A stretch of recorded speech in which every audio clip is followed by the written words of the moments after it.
اور حضرت جبریل علیہ السلام نے کہا کہ میں اس مقام سے 1 انچ یا 1 قدم بھی آگے بڑھا تو میرے پر جل جائیں گے یا میں جل جاؤں گا.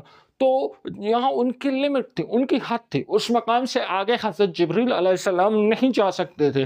لیکن میرے نبی کریم صلی اللہ علیہ وآلہ وسلم کی وہ شان ہے، وہ مرتبہ ہے، وہ رتبہ ہے کہ آپ اس مقام سے بھی آگے تشریف لے گئے. اب یہاں ایک تو شاعر کیا کر رہے ہیں، نبی کریم کی عظمت بتا رہا ہے کہ جہاں پہ لمٹ ختم ہو جاتی ہے، جبریل علیہ السلام بھی آگے نہیں جا سکتے، ملائکہ کا سردار بھی اس مقام سے آگے نہیں جا سکتا. میرے نبی کریم کا رتبہ اتنا بلند ہے کہ وہ اس مقام سے بھی آگے تشریف لے گئے. اب اس مقام سے آگے جو ہے، اس مقام کی ریئلٹی کیا تھی، حقیقت کیا تھی؟ وہاں تو کوئی گیا نہیں ہے، تو اس مقام کی حقیقتیں اس کو پتہ ہوں گی جو وہاں پر گئے ہیں.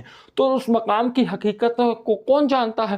صرف نبی کریم صلی اللہ علیہ وآلہ وسلم ہے، وہی اس مقام کی حقیقت کو جانتے ہیں، کیونکہ اس مقام سے آگے کوئی گیا نہیں. جو گیا ہے وہی اس کی حقیقت کو جانتا ہوگا. تو شاعر بتا رہا ہے کہ میرے نبی کریم صلی اللہ علیہ وآلہ وسلم کا مرتبہ، ان کی عظمتیں اتنی بلند ہیں کہ وہ جو ہیں جہاں جبریل کے پر جل جاتے ہیں وہ آگے نہیں جا سکتا. میرے نبی کریم اس مقام سے بھی آگے چلے گئے اور اس مقام کی حقیقتوں کو صرف میرے نبی کریم صلی اللہ علیہ وآلہ وسلم ہی جانتے ہیں. اچھا، سب کچھ تمہارے واسطے پیدا کیا گیا، سب کچھ آپ کے لیے پیدا کیا گیا. وہی بات یہاں دوبارہ دہرائی جا رہی ہے، یہ شعر اس کے ساتھ لیں گے. سب غایت ہو، غایت مطلب ضرورت کی غایت، اور غایت اولا پہلی ضرورت، فرسٹ نہیں، سب ضرورتوں کی، سب ضرورتوں کی پہلی ضرورت تم ہی ہو. دیکھو ضرورتوں کی اب غایت سے کیا مراد ہے؟ دیکھو شاعر کہہ رہا ہے سب کچھ تمہارے واسطے پیدا کیا. اللہ نے زمین پیدا کی، آسمان پیدا کیے، ستارے بنائے، سیارے بنائے، سورج بنایا، چاند بنایا. اس کائنات میں کتنی چیزیں ہیں اللہ تعالیٰ نے بنائی، 18,000 عالمین اللہ تعالیٰ نے خلق کیے. تو کس کے لیے خلق کیے؟ سب کچھ تمہارے واسطے. تو اپنے حبیب کی محبت میں یہ زمین، یہ آسمان، یہ سورج، یہ چاند، یہ ستارے، سب کچھ جو ہے اللہ تعالیٰ نے خلق کیا، سب غایتوں کی. اچھا، اب پھر اللہ تعالیٰ نے آدم علیہ السلام کو بھیجا، انبیاء کو بھیجا، کتابیں بھیجی.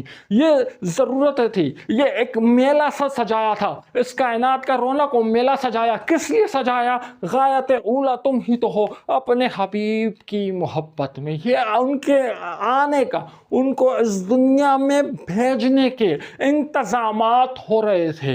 جس طرح میں مثال دیتا ہوں کہ کوئی شادی کا فنکشن ہوتا ہے یا کوئی گھر پہ ہو یا کسی میرج ہال میں ہو، تو ہاں ہم ڈیکوریشن کرتے ہیں، بہت زیادہ ڈیکوریشن کی جاتی ہے. اور اس کے بعد جو دولہا ہے، آخر میں جب ساری ڈیکوریشن ہو جاتی ہے، سارے انتظامات ہو جاتے ہیں، پھر دولہا کو لایا جاتا ہے، اس کو سیٹ جو ہے وہاں بٹھا دیا جاتا ہے. یا ہمارا کوئی فنکشن ہو، کوئی ایونٹ ہو، تو ہم کیا کرتے ہیں، پروگرام میں اس ایونٹ کو، اس فنکشن کو خوب اچھی طرح سجاتے ہیں، ایک صدارت کی کرسی رکھ دیتے ہیں. جب سارے انتظامات مکمل ہو جاتے ہیں، پھر جو جناب صدر ہے اس کو بلا کے کہتے ہیں آپ اس کرسی پر تشریف رکھ دیں. تو اسی طرح اللہ تعالیٰ نے کائنات بنائی غایتوں کی، اس میں بہت سی ضرورتیں تھیں.